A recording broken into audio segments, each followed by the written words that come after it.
Boa tarde. O Conselho de Ministros aprovou hoje um conjunto de diplomas. Eu tenho aqui comigo a Sra. Ministra da Agricultura, do Mar, do Ambiente e do Ordenamento do Território, bem como o Sr. Ministro da Saúde, que farão depois a apresentação em concreto de alguns dos pontos que foram hoje aprovados em Conselho de Ministros e que eu, de uma forma sucinta, ia já enunciar rapidamente e depois passaria sucessivamente a palavra à Sra. Ministra e ao Sr. Ministro da Saúde para fazer a apresentação dos tais pontos e, obviamente, ficar à disposição para esclarecimentos que os jornalistas queiram colocar. O Conselho de Ministros, como eu dizia, aprovou hoje uma proposta de lei que simplifica os procedimentos administrativos em matéria de reabilitação urbana, em cumprimento quer do programa de governo, quer dos memorandos assinados pelo Estado português com a Comissão Europeia, o Banco Central Europeu e o Fundo Monetário Internacional. Este é um dos diplomas que a Sra. Ministra fará depois a sua apresentação. Aprovou também o Conselho de Ministros hoje uma proposta de lei que regula os requisitos de tratamento de dados pessoais para a constituição de ficheiros de âmbito nacional, contendo dados de saúde com recurso a tecnologias de informação no âmbito do Serviço Nacional de Saúde. Este diploma, em conjunto também com, no cumprimento do memorando de entendimento, a aprovação de um decreto-lei que regula as condições especiais de acesso às prestações do Serviço Nacional de Saúde, nomeadamente tendo em vista as questões relacionadas com as taxas moderadoras, as isenções de taxas moderadoras e a instituição de mecanismos de atualização automática do valor dessas mesmas taxas. Foi também aprovado um diploma que atribui a serviços partilhados do Ministério da Saúde competências no domínio dos sistemas de tecnologias de informação e comunicação em conformidade com a reestruturação da Administração Central do Sistema de Saúde. O Conselho de Ministros aprovou também um diploma oriundo do Ministério da Economia e do Ministério da Saúde que tem que ver com o regime de formação de preço dos medicamentos sujeitos à receita médica e dos medicamentos não sujeitos à receita médica comparticipados. Estes diplomas que eu acabei de referir serão, então, objeto depois de uma explicitação rápida por parte dos Srs. Ministros. Eu acrescentaria apenas, o Conselho de Ministros aprovou também hoje dois decretos-leis que aprovam a reprivatização, no caso da EDP, a 8ª fase do processo de reprivatização da EDP, e no caso da REN, a 2ª fase de reprivatização do capital social da REN.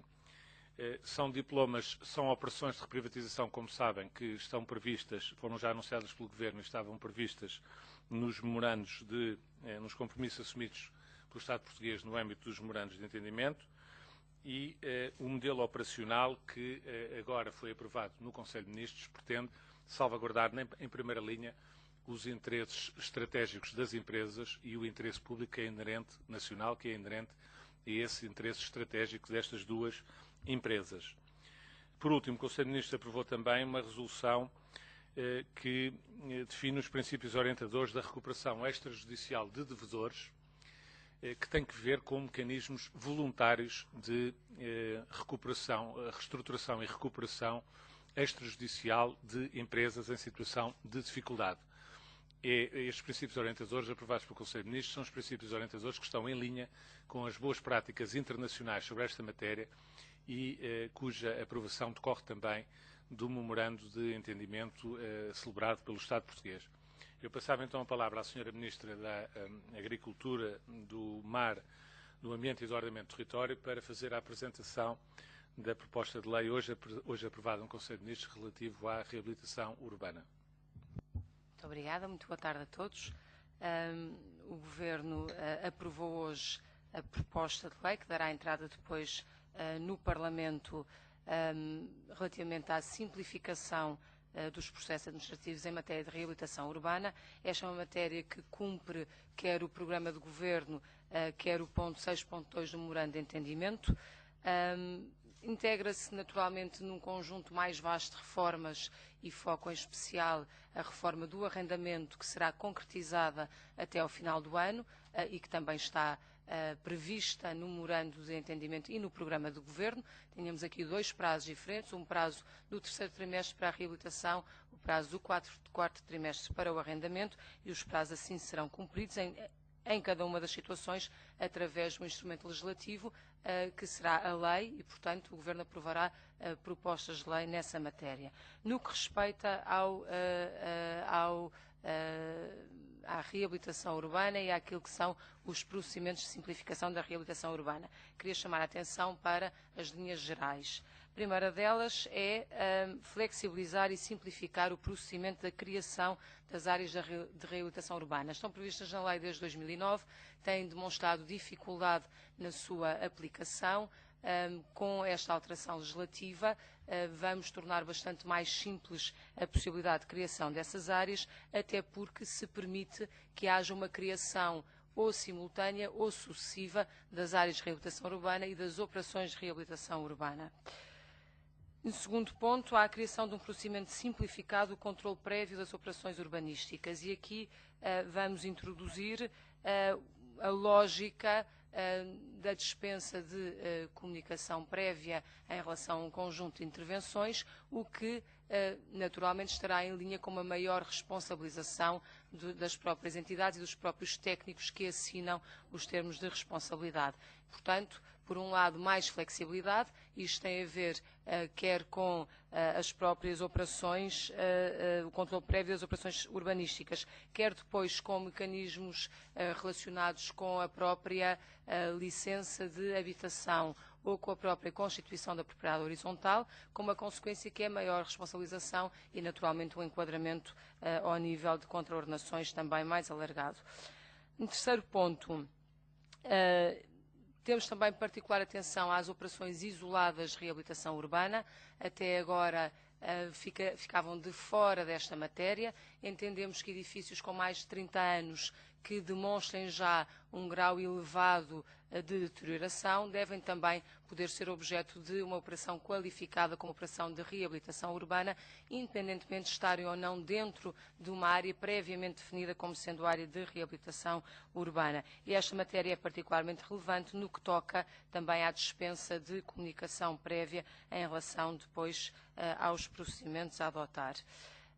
Queria dar ainda duas notas, uma em relação a este ponto, que é relevante e tem a ver com a necessidade de se considerar que para haver reabilitação muitas vezes não é possível cumprir com a legislação que se foi produzindo ao longo dos anos, muito exigente e que claramente está em desconformidade com edificado muito antigo. E nessa medida estabelecem-se regras que permitem a dispensa da aplicação desses requisitos mais exigentes, desde que justificadamente o técnico se comprometa nessa medida, dizendo que não é possível e explicando porque é que não é possível e não é viável cumprir essas regras, sendo certo que o chapéu global é este. O prédio tem de ficar melhor do que aquilo que está.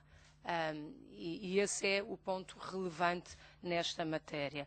Para terminar, dava apenas mais duas notas. Uma diz respeito à colocação de ascensores ou de gás canalizado em partes comuns de edifícios. Há uma simplificação da maioria exigida, passa de 2/3 para a maioria simples.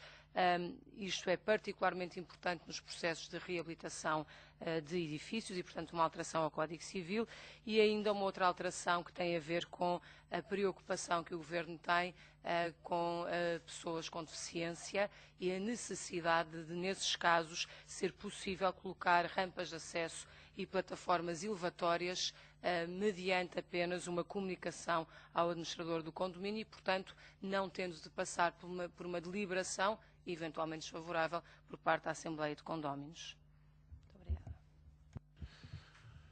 Ficamos então à vossa disposição desde já para quaisquer questões que queiram colocar à Sra. Ministra sobre esta matéria, antes de passarmos à parte aos diplomas da área da saúde. Eu tomo o vosso silêncio como ausência de pedido de esclarecimento à Sra. Ministra. Eu pedi então a vossa compreensão para que a Sra. Ministra se possa ausentar. Peço desculpa. Paula Castanho, da SIC. Queria saber, Sra. Ministra, se em relação ao valor base, no caso de vendas forçadas, se existe algum valor base quando é necessário fazer a obra. No caso da venda forçada, já existe um valor base que está previsto na própria lei e há um ajustamento dizendo que esse valor base tem de ir de encontro aos critérios definidos, portanto há esse ajustamento que é feito.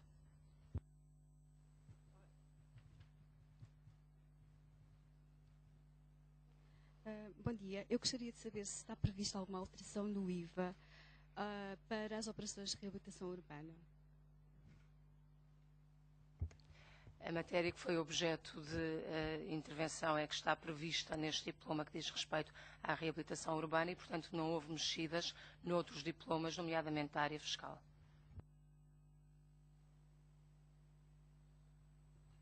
Bom, muito obrigado. Então, com a vossa compreensão, a Sra. Ministra da Agricultura vai-nos deixar e prosseguiríamos o nosso briefing com as matérias da área da saúde. Pedi só a vossa...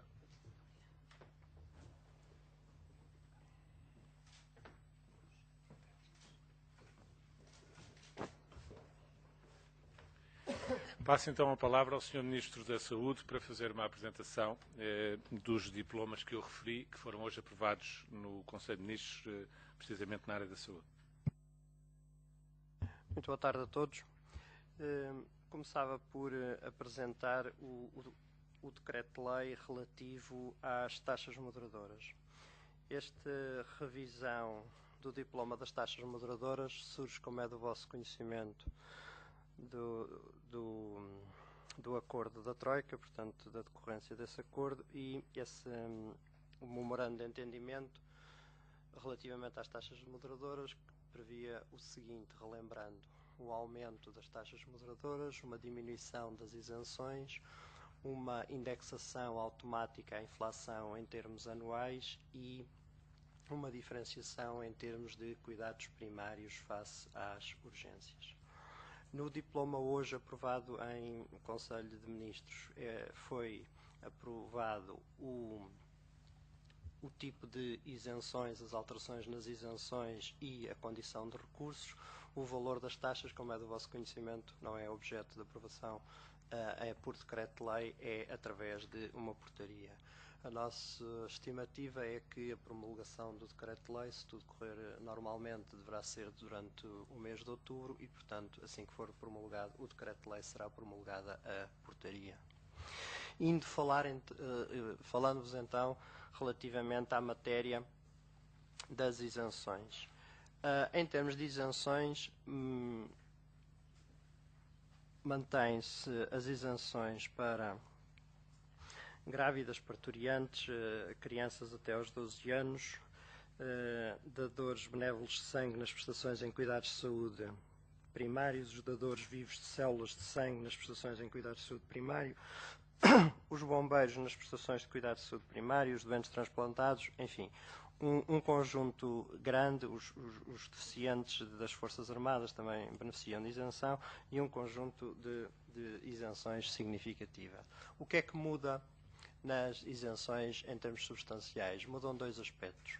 Muda a condição de recursos, como sabem até agora em termos de condição de recursos, as isenções remetiam para o rendimento mínimo nacional ou para a pensão mínima garantida ou para o rendimento social de integração e a isenção em termos de condição de recursos passa a ser uma isenção que tem em atenção o rendimento médio mensal quando ele seja, de todo o agregado familiar, quando ele seja inferior a 1,5 vezes o valor do indexante de apoios sociais. Ou seja, sendo que isto é por membro do agregado, há aqui um aumento das condições em que há isenção por condição de recursos. O segundo tipo de alteração de isenção como sabem até ao presente, um conjunto de portadores de diferentes tipologias de doença estava isento. O que passa a acontecer é o que passa a estar isento nessas situações deixa de ser o doente propriamente dito, mas todos os tratamentos relacionados com a doença. O que é que isto quer dizer? Quer dizer que se tudo o que seja relacionado com uma doença crónica que esteja objeto de isenção será isento em termos das suas consultas, sessões de hospital-dia, atos complementares, enfim, tudo aquilo que é objeto e diz respeito à doença. Fora dessa doença, portanto, não se põe a condição de isenção ou está abrangido pela condição de recursos ou terá um tratamento normal. E, portanto, aqui, portanto, neste tipo de isenção, depois, para além dos portadores de doença, temos as isenções nos cuidados de saúde na área da diálise, de atos complementares na oncologia, na saúde mental, na radioterapia, enfim, um conjunto vasto. Mas, portanto, as duas isenções fundamentais em termos de alteração é o conceito de condição de recursos, que aqui, por um lado, é aumentado em termos do valor que serve de base, mas, por outro lado, também passa a ter como, contando para este cálculo do rendimento do agregado familiar, todos os rendimentos sujeitos a IRS e ainda outros rendimentos que estejam isentos ou outros rendimentos que não sejam sujeitos apenas a englobamento. Portanto, há uma base mais lata. Não é? A definição dos rendimentos e, portanto, dos utentes que estarão isentos ou não, será resultante da informação da Direção-Geral dos Impostos. E, portanto, a única informação que virá é se a pessoa, o utente, está isento ou não isento. Neste sentido, não haverá modulação das taxas moderadoras de acordo com o valor do rendimento, ou seja, haverá isenção ou sujeição. Isto relativamente ao diploma das taxas moderadoras, e as taxas propriamente ditas serão depois descritas na portaria. Relativamente ao diploma sobre medicamentos, preço de medicamentos, que foi hoje aprovado pelo Governo. Este diploma prevê também duas medidas básicas, também elas constantes do memorando da Troika. E, portanto, as duas medidas vão no sentido, a primeira, de alterar os países que servem de referência à fixação do preço dos medicamentos, e, portanto, Portugal passou a adotar como países de referência a Espanha, a Itália e a Eslovénia, e, portanto, passou a ter um conjunto de referência de 3 países e introduziu um país que, como a Eslovénia, que vai no sentido de que os preços de referência baixarão e, portanto, haverá aqui um ganho quer para os utentes que compram os seus medicamentos, quer para o valor a comparticipar pelo Serviço Nacional de Saúde. Também neste diploma foi aprovada a outra medida prevista pela Troika, que é a baixa da margem das farmácias e dos distribuidores. Esta baixa está prevista, como é do vosso conhecimento, no memorando da Troika, deverá corresponder pelo menos a cerca de 50 milhões de euros e para o Serviço Nacional de Saúde e, portanto, o que se passou a ter foi uma menor margem para as farmácias e para a distribuição, mas em que há também passar de uma margem fixa para uma margem regressiva. A importância de passar para uma margem regressiva é de não haver tendência da farmácia querer vender os medicamentos de preço mais elevado. E, portanto, nos primeiros segmentos, portanto, mantém-se a margem de 20% e ela depois é regressiva até atingir um valor fixo. Esta medida permitirá a poupança também, não só para o Serviço Nacional de Saúde, como muito substancialmente para os cidadãos. E, portanto, os cidadãos beneficiarão aqui de duas medidas através da fixação destes novos países para referência dos seus preços e através da redução da margem na distribuição, reverterá diretamente para os utentes e para o Serviço Nacional de Saúde. Muito obrigado. Ficamos então à vossa disposição para questões. Senhor Secretário de Estado, eu pedi-lhe se poderíamos aguardar, e se outros colegas quiserem fazer uma pergunta, eu pedia 30 segundos de entrar em direto no final da tarde.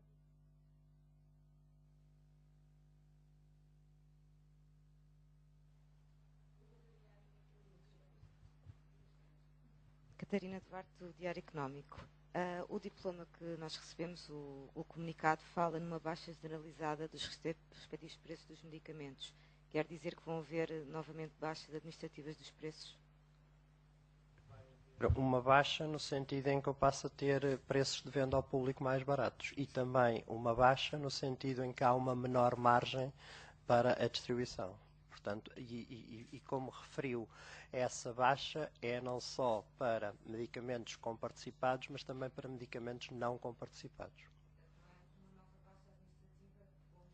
Vai-se refletir em termos administrativos também.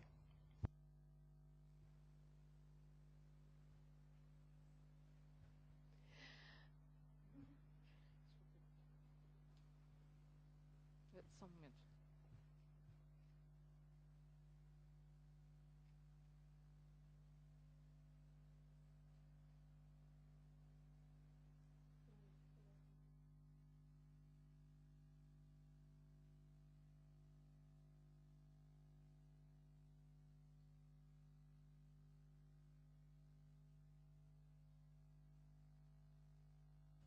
Portanto, há isenções que se mantêm para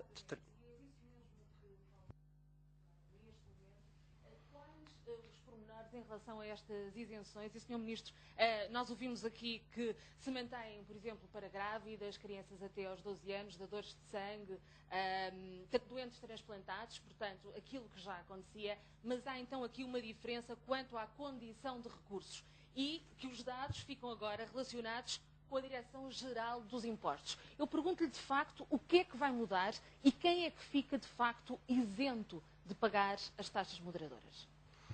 Em termos de condição de recursos, ficam isentos de taxas moderadoras todos os elementos do agregado familiar em que o agregado familiar tenha um rendimento médio mensal inferior a 1,5 vezes o indexante de apoios sociais. Ou seja, portanto, quando o agregado familiar aufira menos de 3 indexantes de apoio social. Para além desta alteração em termos de valor, há uma alteração importante, que é o facto de este rendimento, para ser apurado, vai ter em atenção os rendimentos do sujeito a englobamento no IRS, mas também outros rendimentos isentos e outros rendimentos que os cidadãos oferem e que não são objeto de englobamento. Portanto, há uma base maior que será apurada. Por outro lado, há um aumento do valor a partir do qual se está isento. E, portanto, há estas duas alterações. Uma pessoa que receba neste momento a reforma mínima estava isenta. Continua. Continua? Isso não terá a ver com o agregado familiar? Não, continua isento. Falou aí em determinados valores, mas para quem está a ouvir-nos em casa, qual é o valor certo a partir do qual a pessoa não estará isenta? O valor certo, portanto, 1,5 vezes o valor do indexante do apoio social são 624 euros. Portanto, no fundo, quando o casal aufira até 1.240, estará isento. Então, as palavras Anabela Reis, da Bloomberg News. Eu queria só algumas explicações, talvez, sobre as privatizações da REN e da EDP. Se pode dar mais algumas indicações, confirmar se no decreto está estabelecido se a venda será então direta, como fala o comunicado, se será feita por blocos ou será feita a um único comprador e se há um preço base para começar a negociação com os interessados. Obrigado pela questão. É diferente o modelo no caso da EDP e no caso da REN, até porque, como sabe, estamos a falar de participações no capital com uma dimensão também diferente. No caso da EDP estamos a falar de cerca de 21,5% do capital, grosso modo, não tenho o número exato, e no caso da REN cerca de 51%. No caso da REN, como de resto o programa de governo deixa claro, para que não haja, é necessário que haja, em primeiro lugar, que o adquirente ou os adquirentes da REN não possam ser simultaneamente adquirentes da EDP. Ponto 1, porque essa é uma questão estratégica essencial e que ficará definida no modelo depois do caderno de encargos. Aponta-se, de facto, para a venda direta, como sabe, por razões, desde logo, da urgência na necessidade da montagem destas operações, por força dos compromissos assumidos nos termos do memorando, e pela necessidade de salvaguardar os interesses estratégicos do país.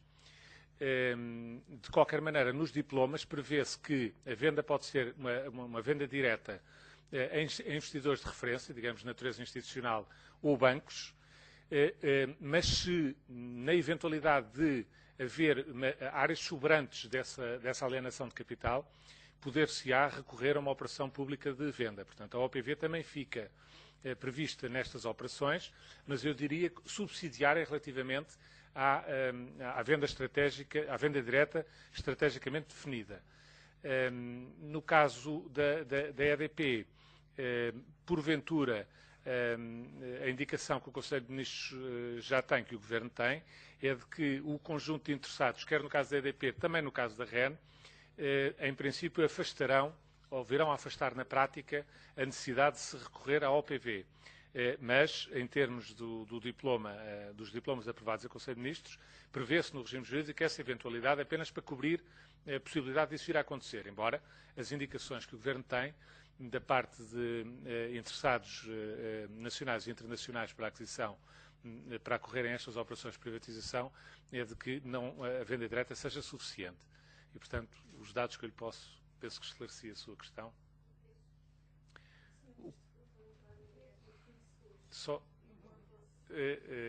O preço não está estabelecido, o preço das ações, como é habitual, será estabelecido no caderno de encargos.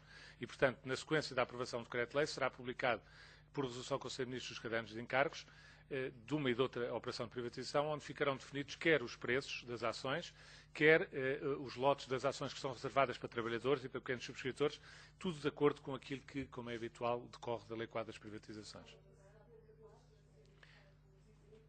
A publicação dependerá, como calcula, da promulgação do diploma. Portanto, os diplomas foram aprovados em Conselho de Ministros e agora seguirão, naturalmente, para a promulgação e só depois é que serão publicados. Mas a intenção é que, porventura, seja possível. E sessões do Hospital Dia, atos complementares, no decurso e no âmbito da doença que passam a estar isentos, e no sentido de que tudo o que está relacionado com a debilidade relativamente a certo tipo de doenças, como até aqui, continuará isento. Outro tipo de atos que não tenha nada a ver com a doença, esses passarão a estar sujeitos.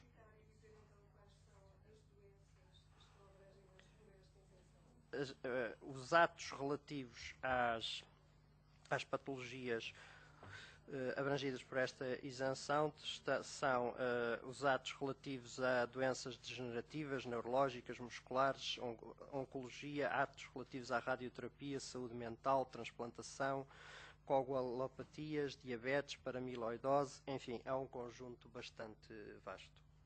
Em relação à questão dos recursos, falou aqui em percentagens, portanto, tinha afirmado há pouco que o valor mínimo eram 624 euros. 624 euros é 1,5 vezes o indexante. Portanto, no fundo, estão isentos os agregados familiares que aufiram, portanto, se for um sujeito passivo, 624 euros, se forem dois, 1.240. Mas não é só de acordo com o valor declarado no IRS?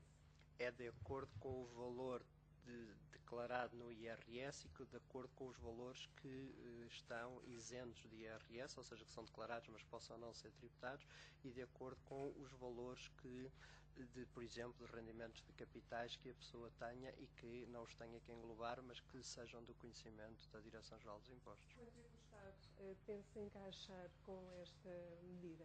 Só depois de termos a fixação das taxas é que saberemos. Mantém-se o teto dos 400 milhões de euros, como tinha vindo a ser falado? Vamos depois ver os valores exatos. Ainda uma outra questão em relação à isenção, tem a ver com os reformados. Os reformados podem ficar descansados, continuam com a isenção da taxa moderadora? Os reformados, na sua esmagadora maioria, como é do conhecimento de todos, oferem um valor inferior a este. Portanto, na sua esmagadora maioria estarão isentos. Apenas as reformas significativas é que não estarão isentas. Sr. Ministro, Marlene Carriço, Jornal de Negócios. Gostaria de colocar aqui duas questões relacionadas com as taxas moderadoras. A primeira diz aqui que vieram regular as condições especiais de acesso às prestações do SNS, determinando as taxas moderadoras aplicáveis. O que eu gostaria de saber primeiro é se estão a pensar em introduzir novas taxas moderadoras no acesso a pensionistas. Eu gostava de perceber se os desempregados, se passará a contar também para os desempregados os tais 624 euros de rendimento, ou não? Obrigada. Sim. Portanto, não estão previstas a inclusão de taxas relativamente ao internamento. Relativamente à questão dos cuidados primários, a isenção apenas para os cuidados primários refere-se aos bombeiros e aos dadores benévolos. Portanto, as outras entidades que eu referi, as crianças até aos 12 anos, as grávidas, a isenção é total. A sua última questão foi relativamente... relativamente aos desempregados, ou seja, se o desempregado, ao ferir menos do que uma vez e meia o indexante, estará naturalmente isento. Se, por exemplo, obviamente está desempregado, mas tem rendimentos de perdiais de um valor muitíssimo substancial, não há razão para estar isento.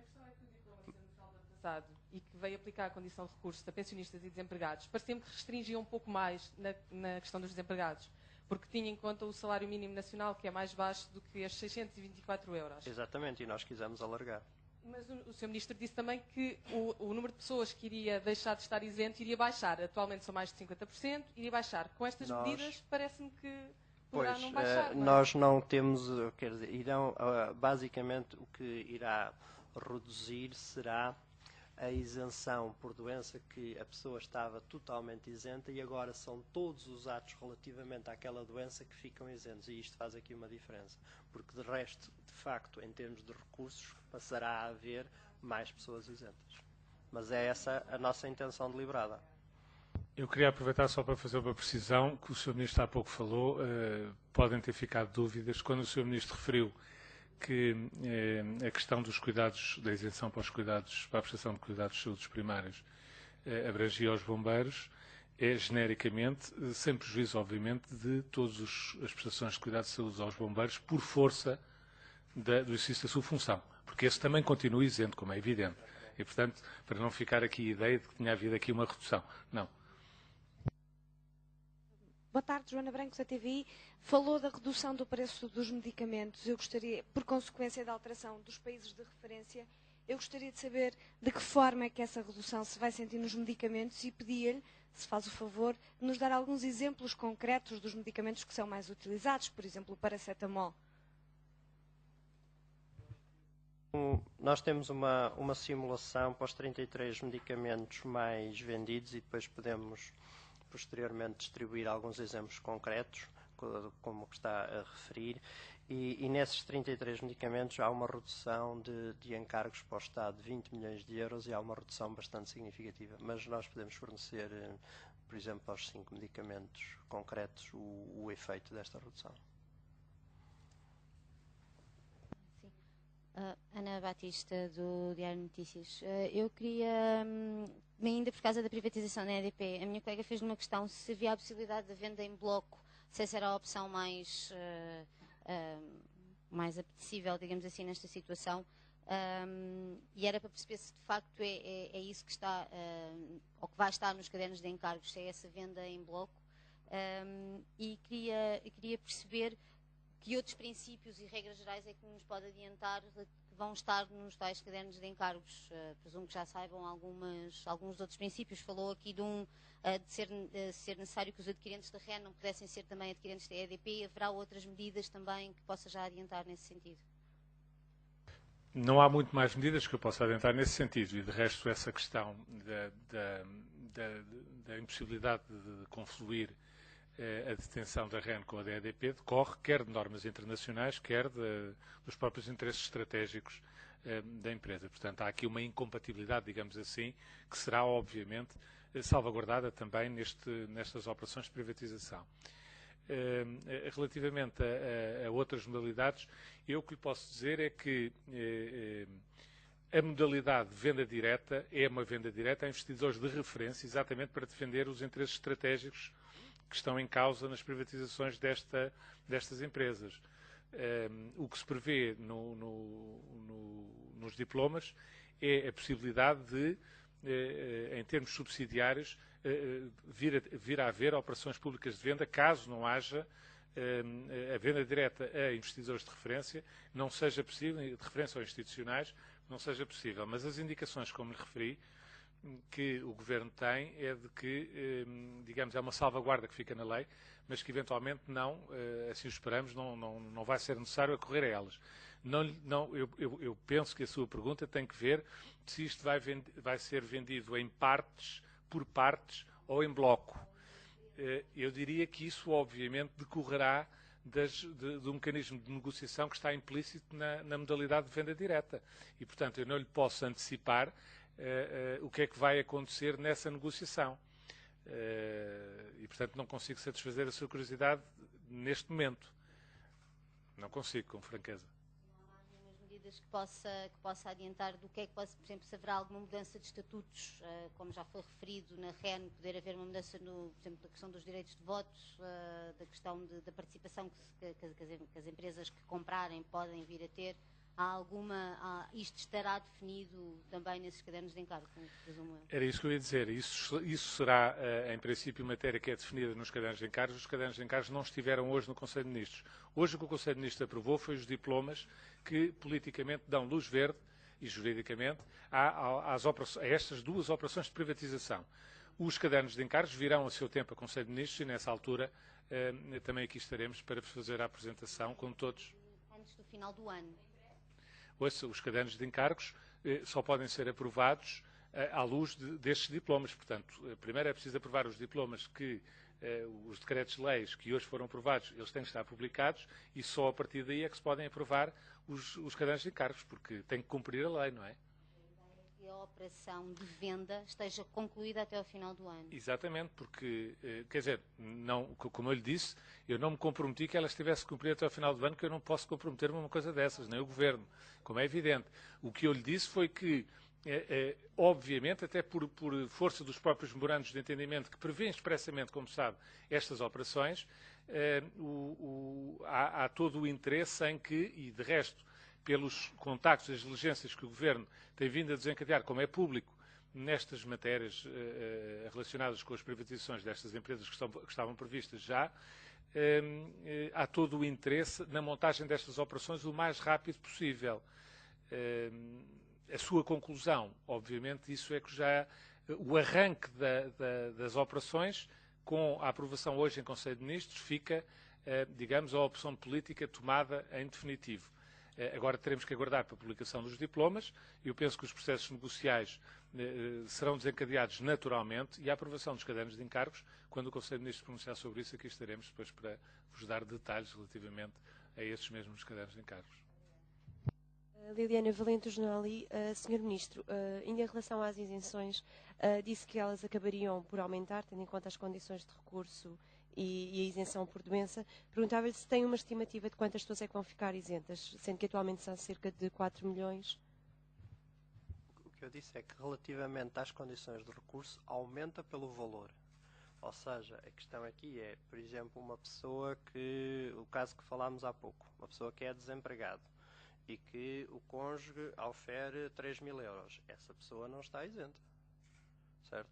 Ou uma pessoa que é desempregado, mas que se descobre que tem rendimentos de mais-valias, etc, etc, etc. Essa pessoa deixa de estar isenta. Portanto, o que eu referi expressamente é o valor, esse que serve de base, esse aumenta. É um facto, não é? Agora, depois, as outras situações, o que vai haver é uma análise muito mais fina da isenção, certo?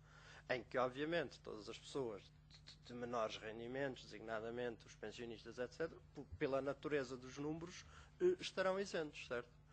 Relativamente à doença, o que eu disse é, deixam de estar os doentes como um todo isentos, mas o que passa é todos os atos relativamente à sua doença, àquela doença concreta, que é objeto de proteção da lei, esses é que passam os atos a estar isentos. E, portanto, aqui é que há uma diferença, certo?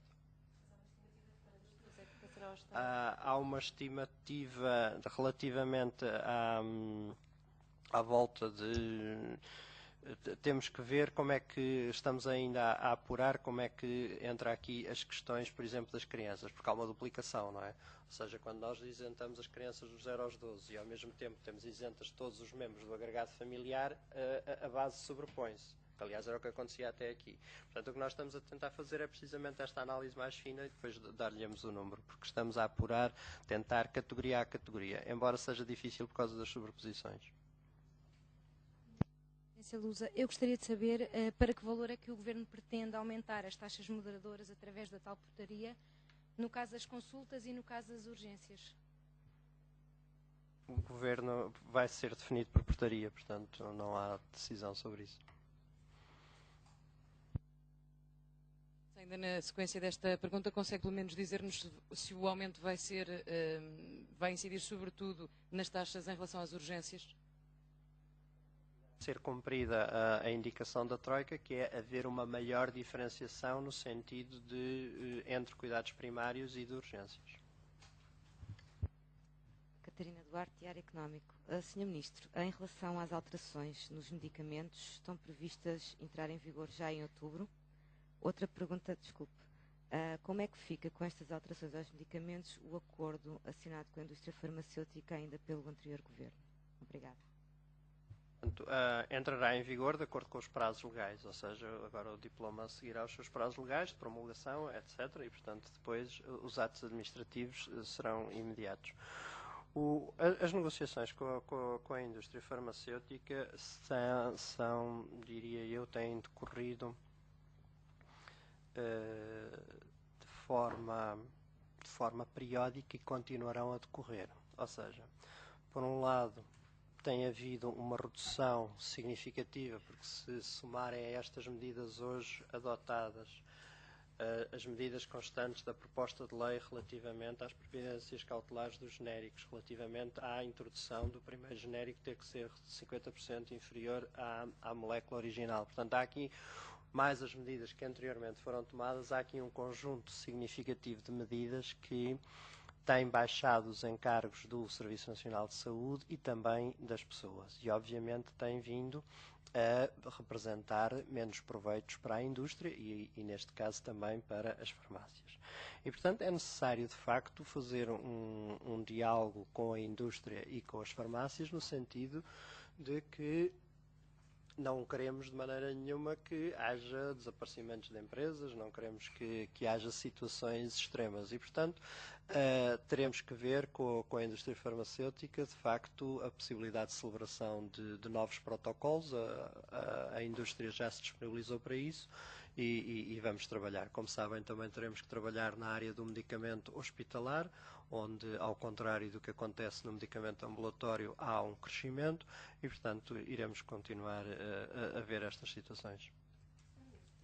Relacionado também com o medicamento, disse que em cima da mesa esteve também a questão das margens das farmácias e dos grossistas. Eu gostava de perceber se as pessoas vão pagar na farmácia o ato da dispensa, porque isso tem-se falado dessa possibilidade. Gostaria de saber se vão ou não, e se vão, qual será o valor. E, por outro lado, se o Sr. Ministro consegue garantir, esteve aqui a apresentar uma série de medidas na área do medicamento que nos levam a crer que o cidadão vai pagar menos, porque parece que vai haver uma baixa generalizada dos preços. O que eu gostaria de saber é se não serão introduzidas também alterações à comparticipação do Estado que farão com que o cidadão possa não vir a pagar menos pelo medicamento. Obrigada. À questão da comparticipação, como sabem, há um processo periódico, anual, de comparticipação de novos medicamentos e, como tem sido vindo a ser muito falado, de novas comparticipações, portanto, de descomparticipações e de comparticipações. Portanto, esse processo é um processo natural e, portanto, continuará a haver, de certeza, medicamentos que serão descomparticipados e passará também, como tem acontecido, a haver medicamentos que são comparticipados. Portanto, não está previsto neste momento, estamos previsto é uma revisão dos regimes especiais e, portanto, como sabem, há múltiplos regimes e aí terá que haver uma revisão fora desta revisão periódica do que é comparticipar anualmente certos medicamentos e descomparticipar outros. Relativamente ao ato da dispensa, portanto, esse está incluído na margem da farmácia e, portanto, não há qualquer pagamento à parte, nem adicional. Bom, muito obrigado. Agradeço as vossas questões. Boa tarde.